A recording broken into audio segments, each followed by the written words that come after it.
BSc part third paper third physical chemistry.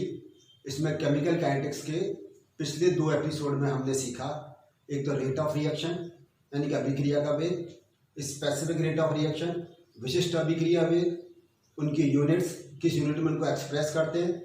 फिर second episode में हमने सीखा था factors affecting rate of reaction, अभिक्रिया वेग को प्रभावित करने वाले कारक।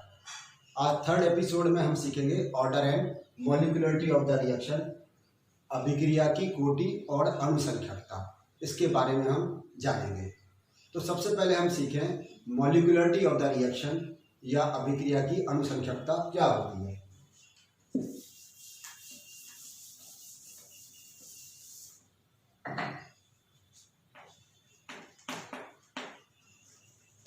मॉलिक्यूलरिटी ऑफ द रिएक्शन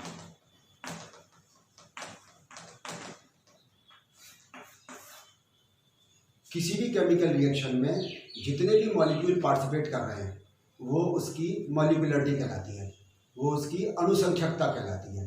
कि एक रिएक्शन में, कोई भी एक रिएक्शन है, उसमें जितने मॉलिक्यूल पार्टिसिपेट कर रहे हैं, number of molecules participating in chemical reaction is called its molecularity. Example से समझें, जैसे हम क्या मानो H2O2 है, ये H2O2 कन्वर्ट हो रहा है H2O प्लस O में, H2O प्लस O में। तो अब इस रिएक्शन की मॉलिक्यूलरिटी कितनी होगी? 1। मॉलिक्यूलरिटी इसकी 1 है। 1 क्यों है? क्योंकि इसमें रिएक्टिंग मॉलिक्यूल केवल 1 है। जितने रिएक्टिंग मॉलिक्यूल पार्टिसिपेट करेंगे वो उसकी प्रोडक्ट के मॉलिक्यूल से मतलब नहीं है, रिएक्टिंग मॉलिक्यूल कितने पार्टिसिपेट कर रहे हैं वो उसकी मॉलिक्यूलरिटी कहलाती है। जैसे एक और एग्जांपल देखें, H2 प्लस I2 2HI। अब इसमें कितने मॉलिक्यूल पार्टिसिपेट कर रहे हैं? एक हाइड्रोजन का मॉलिक्यूल और एक आयोडीन का मॉलिक्यूल। तो इसकी मॉलिक्यूलरिटी कितनी हो गई? 2। इसकी मॉलिक्यूलरिटी 2 है। ठीक है। और ऐसा भी हो सकता है, जैसे मानो हम कहें 2O3 converted into 3O2। Oxygen के ओजोन के 2 मोल ऑक्सीजन के 3 मोल में कन्वर्ट हो रहे हैं, तो इसकी भी मॉलिक्यूलरिटी 2 होगी। क्यों होगी? क्योंकि ओजोन के 2 मोल हैं, तो यहाँ भी इसकी मॉलिक्यूलरिटी 2 हो जाएगी। ठीक इसी तरह से जैसे हम लिखे FeCl3 plus SnCl2 converted into FeCl2 plus SnCl2, इसको बैलेंस करते हैं। जैसे मान लो ये 2FeCl3 और 2FeCl2, तो यहाँ 2 आयरन या 6 और 2 8 या 4 और 4 8 क्लोरीन और 1 1 10, ये रिएक्शन बैलेंस हो गई। तो पहले रिएक्शन को बैलेंस कर लेंगे। अब क्या देखा यहाँ पर, 2 मॉलिक्यूल किसके काम आ रहे हैं? फेरिक क्लोराइड के, और 1 मॉलिक्यूल काम आ रहा है टिन डाइक्लोराइड का। इसका मतलब कुल इसकी मॉलिक्यूलरिटी कितनी हो जाएगी? 3 हो जाएगी। तो ऐसी रिएक्शन जिन्हें मॉलिक्यूलरिटी 1 हो उनको यूनिमॉलिक्यूलर रिएक्शन कहते हैं। एक अणुक अभिक्रियाएं या यूनिमॉलिक्यूलर रिएक्शन। जिनमें मॉलिक्यूलरिटी 2 हो वो कहलाती है बाईमॉलिक्यूलर रिएक्शन या द्विअणुक अभिक्रियाएं, और जिनमें मॉलिक्यूलरिटी 3 हो उनको टर्मॉलिक्यूलर रिएक्शन या त्रिअणुक अभिक्रियाएं कहते हैं। सामान्यतः किसी भी केमिकल रिएक्शन में 1 2 3 4 इससे अधिक मॉलिक्यूल काम नहीं आते, क्योंकि एक साथ 4 से अधिक मॉलिक्यूल के टकराने की कोलिजन की संभावना बहुत कम होती है। इसलिए जनरली रिएक्शंस कैसी होती है? यूनिमॉलिक्यूलर, बाईमॉलिक्यूलर या फिर टर्मॉलिक्यूलर रिएक्शंस होती हैं। तो हमने क्या सीखा कि जितने रिएक्टिंग मॉलिक्यूल रिएक्शन में पार्टिसिपेट कर रहे हैं वो उसकी मॉलिक्यूलरिटी कहलाती है। अब सीखते हैं ऑर्डर ऑफ रिएक्शन।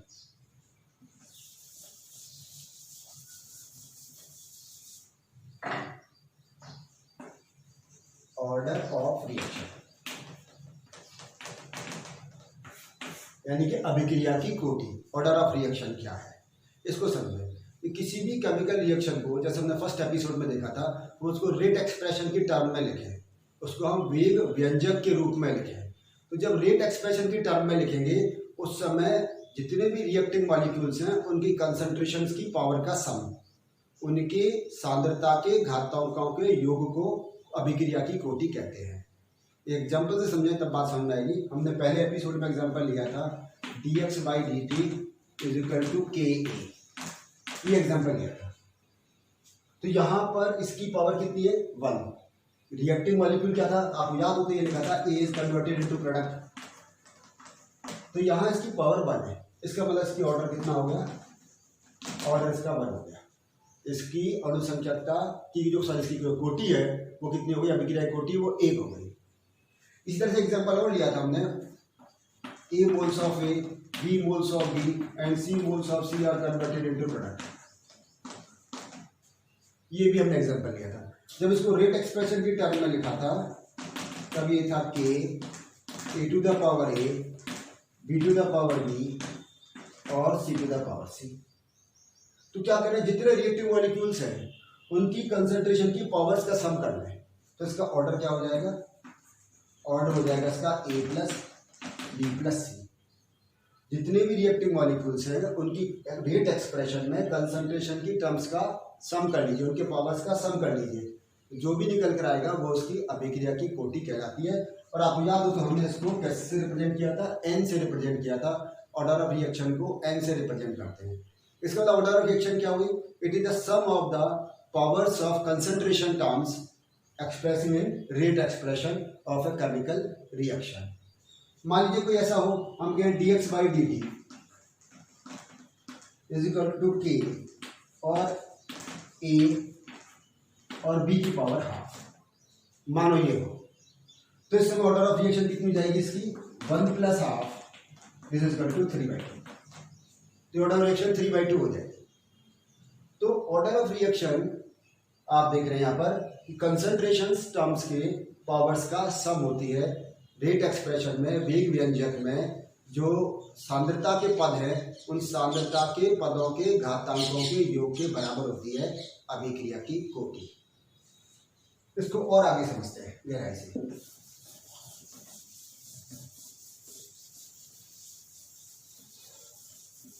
आपको याद हो तो जब हम पहले एपिसोड में हमने देखा था, जब हम स्पेसिफिक रेट ऑफ रिएक्शन की यूनिट एक्सप्रेस कर रहे थे, तो हमने लिखा था यहाँ पर K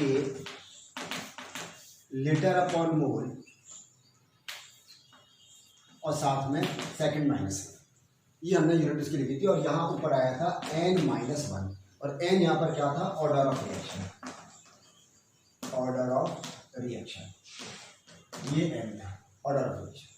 अब यहाँ एक करके देखते चलते हैं। मानो ऑर्डर किसी भी रिएक्शन का ऑर्डर 0 हो, 0 ऑर्डर रिएक्शन है, तो यहाँ N की जगह क्या आ जाएगा, N इक्वल टू 0। तो हमारे पास क्या आ गया, K equal two litre upon mole 0-1 second minus 1, ठीक है। लीटर अपॉन मोल, N की जगह क्या रखा, 0-1 सेकंड माइनस 1। तो अब ये रेट कांस्टेंट किसके लिए है, 0 ऑर्डर रिएक्शन के लिए, तो यहाँ आ जाएगा ये K0। तो K0 की यूनिट क्या हो गई, मोल लीटर इनवर्स सेकंड इनवर्स। यदि क्या है N इक्वल टू 0 है, 0 और किसके लिए हो गई, ऑर्डर ऑफ 0 ऑर्डर के लिए, 0 ऑर्डर रिएक्शन। उस समय इसकी यूनिट क्या हो जाएगी, K0 equal to mole litre inverse second inverse. अब आगे लिखते हैं, यदि क्या हो N इक्वल टू 1, N की वैल्यू 1 हो, अभिक्रिया की कोटि का मान 1 हो, तो यहाँ क्या आ जाएगा, N की जगह 1, उसको तब क्या लिखेंगे, K1, ये बराबर क्या आ जाएगा, litre upon mole 1-1 second minus 1, यानी क्या आ गया, 0 आ गई। 0 आ गई से मतलब क्या हुआ, ये टर्म खत्म हो गई। तो K1 की यूनिट केवल क्या होगी, सेकंड माइनस 1। इसको मतलब 0 ऑर्डर रेट कांस्टेंट की यूनिट होती है mole litre inverse second inverse, और first order rate constant K1 की यूनिट होती है सेकंड इनवर्स। इसी तरह से यदि हम कहें, मान लीजिए ऑर्डर इसका कितना है, ऑर्डर ऑफ रिएक्शन 2 है, ऑर्डर ऑफ रिएक्शन 2 है, यहाँ N की वैल्यू कितनी है, मानो 3 है, तो आप उसको यहाँ हम क्या लिख देंगे, यहाँ लिख देंगे हम उसको K2। यहाँ क्या आ जाएगा, 2-1 सेकंड माइनस 1, तो 2 माइनस होता है 1 बचा, तो यहाँ की यूनिट क्या हुई इसकी, लीटर, यहाँ K2 लीटर मोल -1 और सेकंड -1। अब ये किसके लिए हो जाएगी, सेकंड ऑर्डर के लिए। अब ये रिएक्शन किसके लिए हो गई, सेकंड ऑर्डर रिएक्शन। उसके रेट कांस्टेंट K2 की यूनिट क्या हो गई, लीटर मोल -1 सेकंड -1। एक और देख लेते हैं, मान लीजिए N equal to 3, N equal to 3, तो K3 इक्वल टू क्या जाएगा यहाँ पर, लीटर अपॉन मोल 3 - 1 सेकेंड -1। तो K3 की यूनिट कितनी हो जाएगी? K3 equal two litre square mole -2 second -1। यदि ऑर्डर ऑफ रिएक्शन 3 है तो इसका यूनिट क्या आ गई यहाँ पर? K3 litre square mole -2 second -1। ठीक है, तो हमने क्या किया यहाँ पर? ऑर्डर ऑफ रिएक्शन देखा और ऑर्डर ऑफ रिएक्शन को हमने एक्सप्लेन किया, उसकी हमने यूनिट को, उसके रेट कांस्टेंट को, ये first order rate constant, second order rate constant, third order rate constant और इसी तरह से जीरो ऑर्डर रेट कांस्टेंट, इनके हमने यूनिट किस में एक्सप्रेस करते हैं ये हमने यहाँ पर देखा। एक और चीज सीखते हैं, difference between molecularity and order of reaction.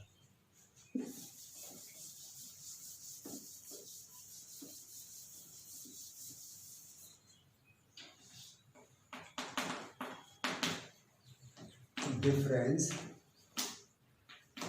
Between molecularity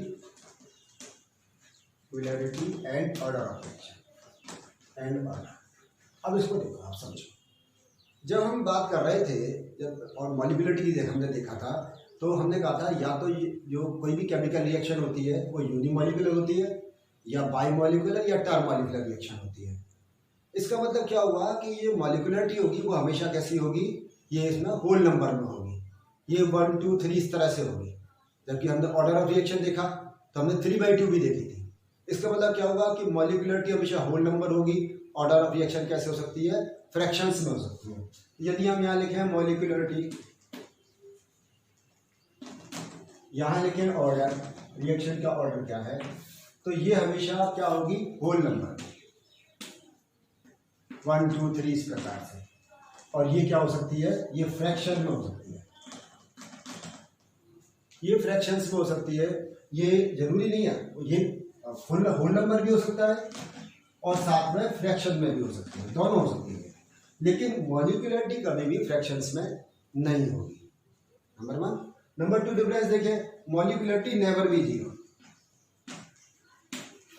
ये कभी भी जीरो नहीं हो सकती, क्योंकि मॉलिक्यूलरिटी मानो जीरो हो गई तो रिएक्टेंट ही नहीं है, रिएक्टेंट नहीं है तो रिएक्शन नहीं हो रही है।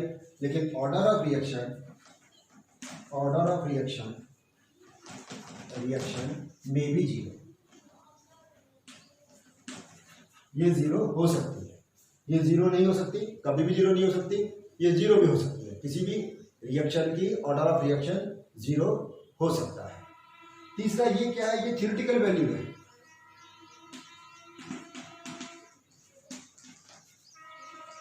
आप किसी भी केमिकल रिएक्शन को देखकर ये बता सकते हैं कि उसकी मॉलिक्यूलरिटी कितनी है, जैसे हमने 3-4 एग्जांपल देखे थे। लेकिन order of reaction theoretical value नहीं है, ये एक्सपेरिमेंटल वैल्यू है।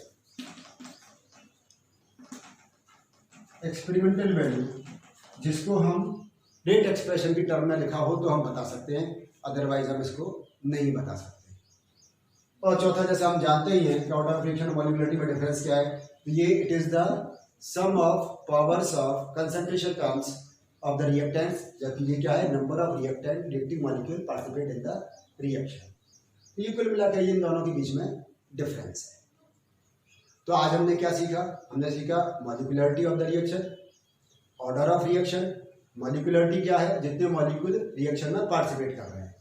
ऑर्डर ऑफ रिएक्शन क्या है? कि एक किसी भी केमिकल रिएक्शन के रेट एक्सप्रेशन में कंसंट्रेशन टर्म्स के पावर का सम है। फिर हमने दोनों के यूनिट देखी ऑर्डर ऑफ रिएक्शन की। ऑर्डर ऑफ रिएक्शन में रेट कांस्टेंट, अगर जीरो ऑर्डर रेट कांस्टेंट है, first order, second order, third order rate constant है तो उनकी यूनिट क्या होगी। और फिर लास्ट में हमने सीखा कि मॉलिक्यूलरिटी और ऑर्डर ऑफ रिएक्शन में डिफरेंस क्या है। अगले एपिसोड में अब हम फर्स्ट ऑर्डर रिएक्शन की बात करेंगे। फर्स्ट ऑर्डर रिएक्शन, उसका रेट एक्सप्रेशन और उसके हम हाफ लाइफ और उसके एग्जांपल्स के बारे में बात करेंगे।